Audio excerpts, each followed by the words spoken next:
Samtama kapuso sa kaangot nga balita, Mount Canlaon naglupok sang hindi magnubo sa 30 ka beses sa nakaligad nga kapin isa ka gatos ka tuig. Bulkan liwat naman nga naglupok. Makaligad ang 7 ka tuig nga pahuway. Nakatutok Julius Bilacaon. Hello. Or fireworks, dili po. Pagkaligad sang 7 ka tuig nga wala sang aktibidad. Liwat naman nga naglupok ang Bulkan Canlaon kagabi matapos ina nagbugas ang aso nga nagataas sang 5,000 ka metros suno sa Philippine Institute of Volcanology and Seismology o CONFIVOLCS. Ang aktibidad sini ang nagsugod alas 6:51.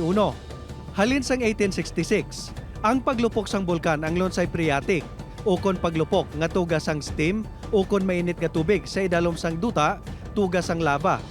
Magma ukon mainit nga bato. Magluwas lang sa 1902, ngayon ang natumod nga strombolian, ukon paglupok, kung sa diin may fragments sang lava ini nga ginpagwa.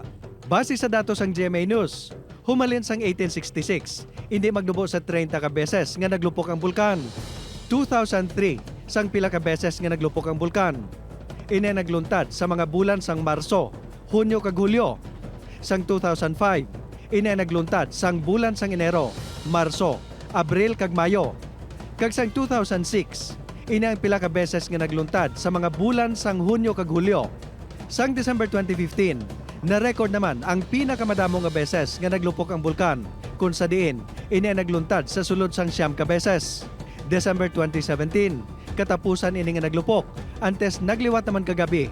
Sa karon yara sa alert level 2 ang bulkan. Buot silingon sini, hindi pwede makasulod sa 4 km radius permanent danger zone. Kag paglupad sa mga eroplano, malapit sa putok-putukan sang bulkan. May anong ka-alert level sa bulkan. Ang pinakamanubo sini, amo ang level 0, nga malinong, ukon wala sang alert. Kag ang pinakamataas, ang level 5, ukon makahalalit nga paglupok. Julius Bilacaol. 1. Western Visayas.